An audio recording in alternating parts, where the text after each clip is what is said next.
So, hi Jay, lovely to see you, and thanks ever so much for agreeing to give us a tour of your space, which is a recreation of The Shining. We're very excited to take a look around. Yeah, so for Halloween, we thought it would be a great idea to talk through the tricks and the treats of your recreation of the Overlook Hotel in The Shining. Well, thanks for having me, Paul. I appreciate the opportunity and exciting to share this project with you.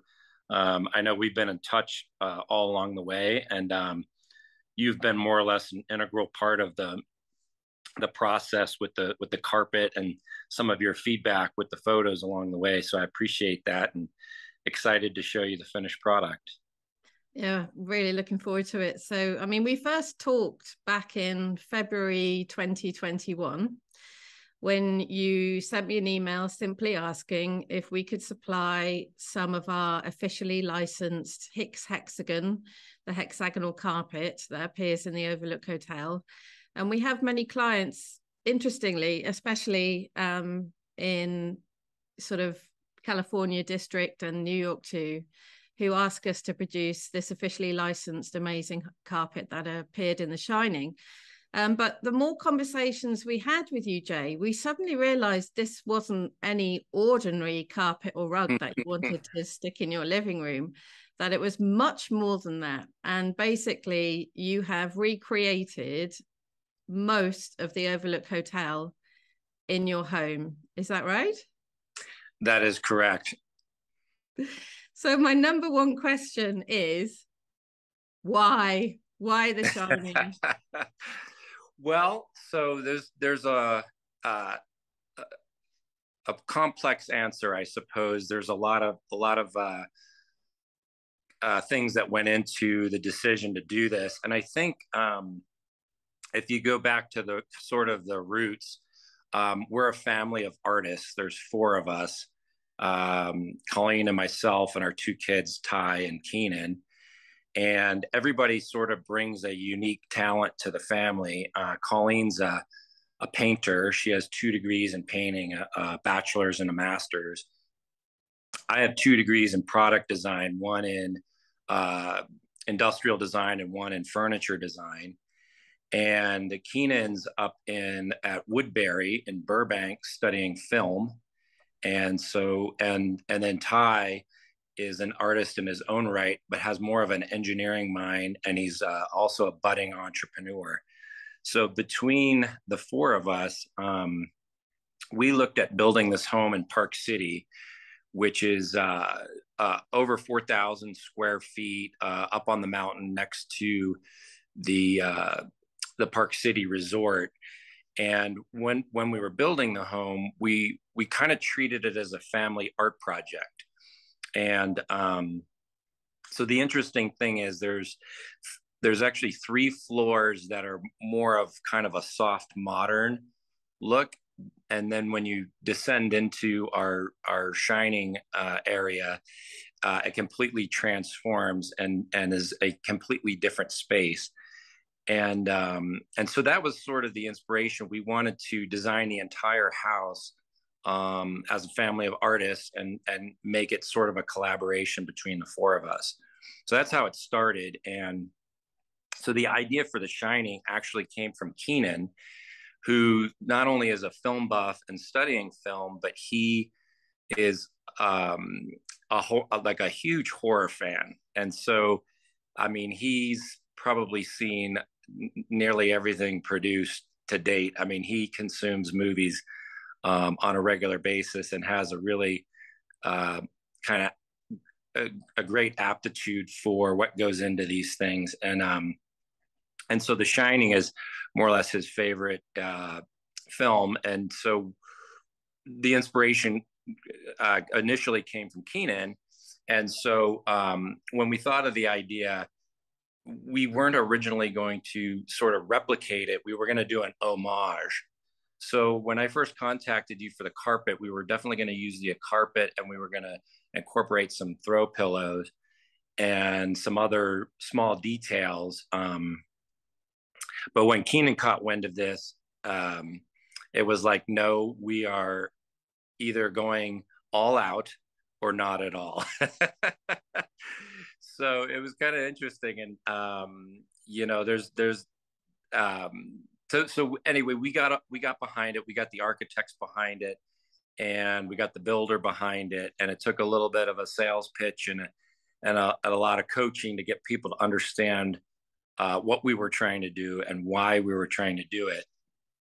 But by the end of the project, I think we had, I think we multiplied the number of Shining fans.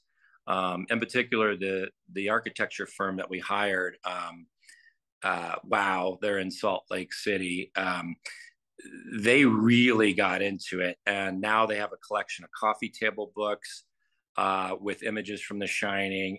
All of them have seen the movie.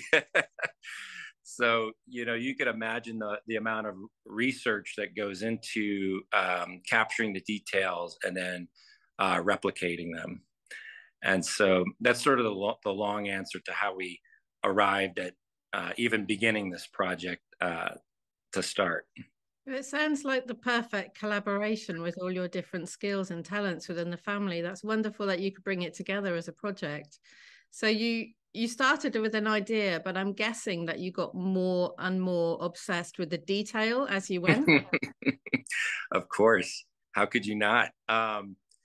It really was an immersive experience. I mean, I probably watched the film maybe one or two other times prior to this. And then I added another half dozen sittings watching the film, pausing the film, dissecting the details, and then getting into some of the websites that detail the film, the art in the film.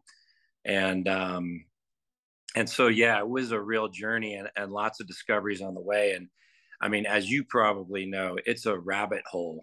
I mean, as you descend into this rabbit hole, there's just more and more hidden sort of meanings and details come out of the woodwork. And so it was really exciting to delve into that and incorporate a lot of those things that probably most people wouldn't appreciate. It would be lost on them. But as a family, we all appreciate them. And, as we expose this, I'm sure, to your fan base, I'm sure there's going to be plenty of other Shining fans that will pick up on some of the things that we did that aren't quite obvious at first glance. Yes, and be prepared for lots of comments from people who will know more about anything that you and Oh, I. for sure. And it's that kind of film, isn't it? I mean, it's a Kubrick film, and Kubrick's obviously well known for being fastidious and hiding lots of details. Or is he? We kind of wondered that he always leaves room in his films for people to lean in and want to discover more. And I think around that, people often ask more questions than perhaps there are answers for. And that's where the conspiracy theories come from, I think. But what do you think is the enduring legacy of The Shining? Why do you think it just keeps getting bigger? I think they tackle a lot of complex themes in there that aren't obvious to most.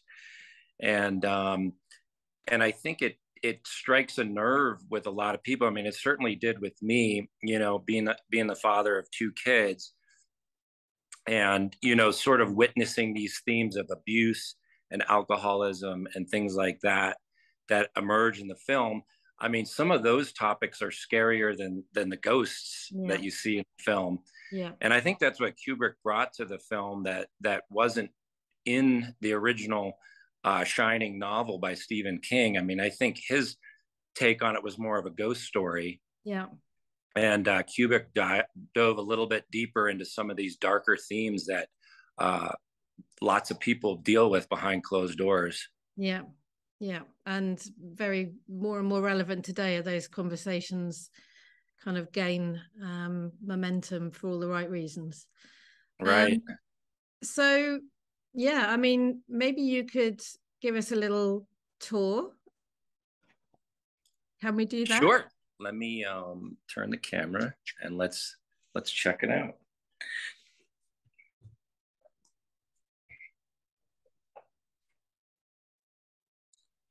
Whoa. So what you're seeing here when you first get down the stairs is our 10-person movie theater, which, was another inspiration with Keenan being in film school, but also, our family being movie buffs. I think part of the reason why Keenan enjoys movies and took this career path is because we exposed the kids to so many movies growing up that we enjoyed, the classics all the way up to, some of the newer stuff that was being released. And so the thought of putting in this theater and theming it after the elevator lobby, became part of the project. And so And what you're looking you've got a monochrome version of the Hicks hexagon carpet there, which works really beautifully, doesn't it? It sort of helps to sort of zone the space as well. That's right. Yeah. And if you look at this wood floor that separates them, if you took that out and connected the carpets, the patterns actually connect. So the idea being that when you enter the theater, you don't want bright colors in there, because when you dim the lights, you want more of a kind of a darker feel. Yes. So even the reds that we used in there, red has a very it's not a very bright color in low light. It actually is quite dark. So we were comfortable doing this, and also, if you notice, we did these coffered ceilings in red also. Yes. But then the carpet, so we don't get any reflections and that sort of thing. We went with this, and I was so pleased that we were able to customize the colors, and be able to do that. Yeah, it works really well. So then let me give you the way that we designed this is we wanted to create the effect of a hallway. So we have this long strip in the middle with the room 237 at the end of the hallway. Amazing. So, and all of these, the numbers are custom made. Those are all cut out of solid brass, CNC cut, and then hand polished. Here's another one of our custom pieces. So the bed and the desk are all designed by Wow Plus and myself. Wow Plus is the architect's spin-off company that does all of the custom furniture and custom interior details. So they're able to do everything from, designing the structure all the way down to the wallpaper, which is also custom printed. We had help with that. And all of the, the wallpaper, for example, we would go and grab film stills and use certain elements to scale it. So even the scale and the color of the stripes are identical to what's in the movie. So here's the bed, the headboard, and the nightstands, also inspired by, the furniture pieces that you see in room 237. Yeah, and the artwork on the wall there, the birds, you managed to find. Where did you find those? Because they're the exact ones in room 2. They are the exact ones, and I can tell you, it was several days scouring the internet to find the images. First, to figure out what images were used in the film, and then to find ones that were high enough resolution that would actually reproduce. And I'll go in close. These are Giglet prints. So it's a photographic process that we use to reproduce these. Yes. And then it's all archival matte and UV glass to protect the artwork. Yes. And do you have any theory on why this art was used in the room 237? I know there's a lot of nature themes, and then there's also a lot of Native American art. Yes. And so I know that there's the Native American theme is woven throughout the entire movie and has a lot of underpinning meaning, and I'm not quite sure about the nature pieces. I do just know that they complement the mountain sort of theme, and didn't know if you had any theories yourself. Well, no, I was just thinking, actually, I've never really thought about it till now. I was just thinking about, so this was originally in the film, The Room of Lorraine Massey, wasn't it? Where she used to um,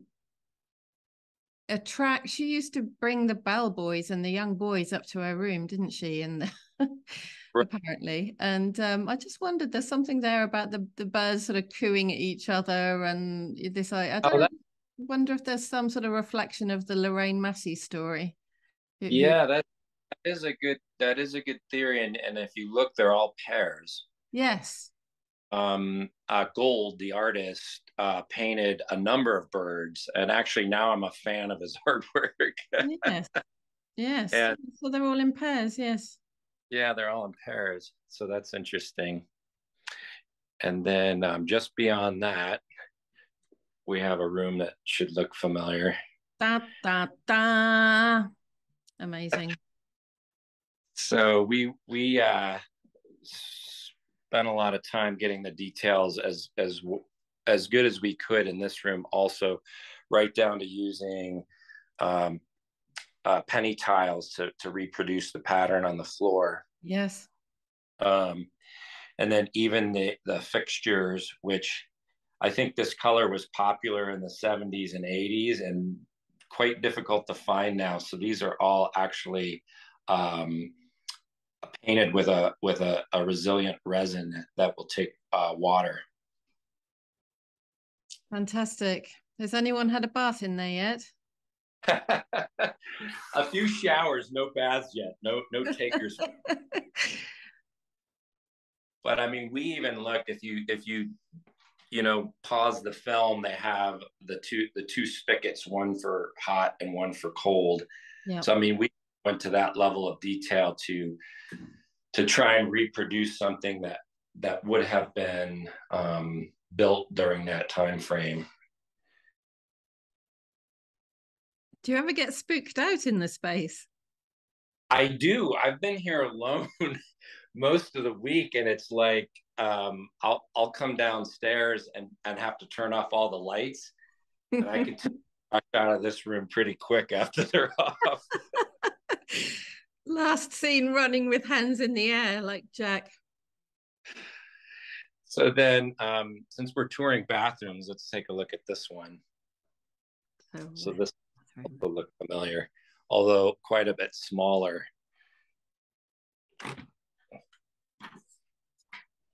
So this is the red bathroom.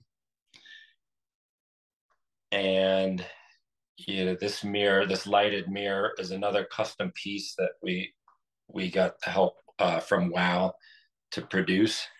They built in their shop. And even got a chrome door closer. Wonderful. Yeah, this was a lot of fun and surprises a lot of people when they come inside. Yeah, the red looks spot on because it's quite difficult to match from the film, really, because especially which version you're looking at, being graded or digital, 4D versions over the years, the colors start to look a little bit different from photos and things, don't they? It does. And then also to match the tile, you can see Mm. um, the pattern tile, and just you would be surprised how many versions of red there are. And when you put them next to each other, if they're not a close match, it's immediately obvious. Yes. And so a lot of work went into actually getting the right red and then reproducing it in the different materials. Yeah, I can imagine. So then this is the billiard room, and we sort of combined a few elements. You can see there we have the wall of photos from the conclusion of the film. Yeah. Are you having a New Year's Eve party? Well, we're going to do a big open house this spring and bringing in a lot of the architects' clients and then some of our personal friends. So that'll be our first big party here. and we'll take lots of pictures. I'm even considering swapping some of these out with our own party pictures once Yeah. we. Yeah. So one clever thing that we did that we thought of is we incorporated ourselves. So I saw. I don't know if it's kind of blurry, but that's Colleen and myself, and then the kids are right behind I us. noticed. I noticed. And those candelabras obviously match the ones in the in the lobby. And So there's a custom and the name is evading me right now. There's a custom metal shop that built these for us, and they also built this chandelier, which is modeled after the chandeliers that you see in the lobby. yep. And yeah, this sort of scratched my product design itch because we went rounds on them sending drawings and us marking up those drawings and then looking at prototypes and then changing, certain details until we got it right before we placed the order. Impressive. And then we had a lot of fun too, shopping for props.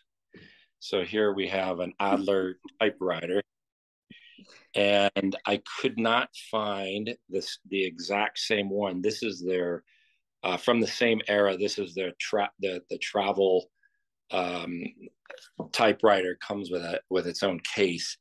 It's quite a bit smaller, but it actually fits the space better than I think the larger one would. Yeah, but it's the same brand. Same brand. Yeah, and Yeah. the And same color. one of the discoveries I had, and probably your fans have picked up on, is the typewriter that they use in the film is the same typewriter that Kubrick wrote the screenplay on. Yes, I've heard that. So that's And that's have you typed the famous lines? all work and no play. Yeah. And then we have the manuscript here, and Keenan hand typed all of these pages based on references that were found on the internet. Wow. And then I sort of saved this for last. This is probably the most work went into this, and it's the Gold Room bar. Fabulous. Yeah, amazing. Look at that.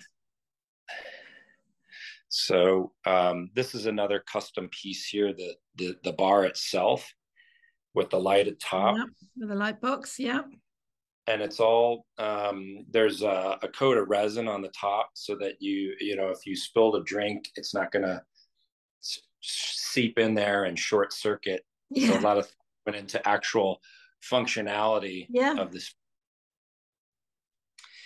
And then over here we have the Gold Room sign, which was modified from the original, but using the same components. So I designed that in Photoshop using those references and then incorporated it into, this is actually a television set that allows you to put up your own artwork. And I didn't want the TVs to detract from the space. So we picked ones that you could sort of mask in the space as work. I think one of the reasons I have to really salute you on this is that a lot of people have created homages, and obviously the film's been referenced in other films, and the Exquisite Gucci campaign recently obviously replicated lots of these scenes. But the difference here with what you've done is it has to work. It has to actually work. It can't just look pretty for a film shoot. It has to all, be functional. Yeah, no duct tape or bubble gum in this construction. Yeah. So here's another prop that we sourced, and this is a national cash register, and there was actually two used in the film. One for the scenes of modern day that was more of like an 80s retro look, and then this one is from turn of the century.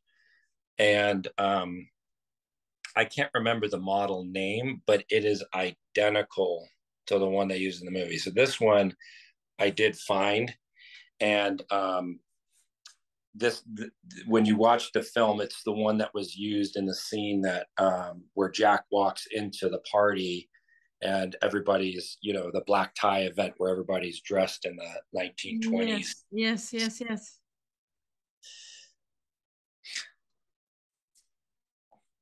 So that's pretty much concludes all of the spaces down here. And I'll just do one quick pan around so you can see how they all tie together. So there's room 237, the billiard room, and the theater. And that artwork of the Native American Indian on the wall there, is that for in the film? That's so the artist that painted that actually painted a similar portrait that was used in the film, which I could not find. So I used this one. It was very close. Mm-hmm. This is a portrait of a walking buffalo who is actually a real person that was alive when the buffaloes went extinct. And so I had a lot of fun researching the artwork, and I have a few more pieces planned for the space. Okay. But need to do a little bit more research and dig in there, so that we can, I want to keep with the authentic theme and not just put something similar in there. Congratulations. I think it's such an incredible project, for so many reasons. It's, a personal favorite, but also just the detail and the lengths you've gone to. It's completely amazing. So it's taken you nearly a year and a half? It has. We bought the land 2 years ago, and we started, and then we went into a planning phase. That was about 6 months. Yes. And then construction was most of a year and a half. And, I think a bulk of it was done in a year, but then just kind of this final level of detail took an extra 6 months to sort of wrap up. And I mean, we even have a small punch list that we're still wrapping up. So it's still going, but at least the space is usable, and, we can start to enjoy it and share it. Yes. And have you had many guests? We have, most of them are just local friends. We have several friends in the area that actually we know from San Diego that have been coming out here for a number of years. So there's a friend group. So we've hosted them. We've hosted my wife's family, but we haven't thrown a really big party yet where we can bring in some additional people. And so I guess we'll do that open house in the spring, and that'll be our big foray. Right. So was the first screening on your cinema screen there? Was it The Shining? It was The Shining. Of course. And it was over Christmas. We got the whole family in there, and what's cool about it is you can see the let me turn this around one more time. There's actually these bifold doors that you can enclose that actually improve the sound, mm-hmm. and keeps all the light out. So we had, probably 12 of us packed in there at Christmas, and watched it in its entirety. So it was fun. An unusually themed Christmas movie. It beats right. Were you tempted to write red rum on any of the doors? What's interesting is, behind the elevator, there is on the drywall is scribed red rum, and that was done by an unknown construction worker that was here. We showed up one day to investigate the drywall, and it was there. So it's here, but you just can't see it. I love that. Love it. Absolutely brilliant. Are you going to allow any? Are you going to open up as Airbnb or something? Are you going to allow other people to stay there, or is that absolutely out of the question? So I think we will. We're gonna tiptoe into it. Obviously, we have a lot of delicate things here that we put a lot of time into. So I think for sure we're gonna probably rent to friends and family, and then um, in time we'll probably do some overnight bookings. But the other thing that we were wanting to do is incorporate tours. So the idea being that we would do possibly do uh, let's say on a weekend we would do a showing of the film and a tour, and then maybe there's a short cocktail party or a mix and mingle before, and we would limit it to the number of seats, which is 10, and and just make it a ticketed event. Um, we're trying to think of some ways to pay our property tax, which is never going to go away. I think that could be a perfect way of doing it. I mean, I'm sure there'll be lots of Shining fans trying to work out exactly where you live, but we won't disclose it. I can't thank you enough, Jay, for I've been really excited to talk to you. And obviously it's been ongoing for a number of, and it was only, once we got chatting that we were able to create the room 237 carpet as well. And that was a real labor of love for us, actually, because we understood the amount of detail that you were going into. And Right. we needed it to be perfect, not just color, but actually quite difficult to weave those kind of curves, and create a really good quality, luxury carpet. Obviously, there's lots of cheap printed nylon rip-offs and things out there, but to create something that really felt quite luxurious, which is looks like it's worked really well. It really has. And we've gotten many compliments on it. And we did look at a lot of those cheap printed carpets to begin with and sort of rejected them immediately. And we're so pleased to find you. But I mean, it is just, I mean, to walk on it with your shoes off is Yeah. just, it has a feel of luxury. I mean, it's plush, and just the way that it's woven so that the pattern is very clear. It's not, like individual different colored fibers. It's actually dimensional in the way that it was woven together with the patterns, which was a pleasant surprise when the carpet arrived. Yeah, we And did finally, lots of tests on that actually to try and get a really smooth line. So we've got that carving in it, which gives it some nice depth as well. right, Yeah. yeah. Well, good. I'm so happy that you entertained this interview and excited that I was able to share it. And um, this was a lot of fun. So thank you. Yeah, thanks so much. It's really appreciate it. And congratulations again. It really is a work of art. Thank you.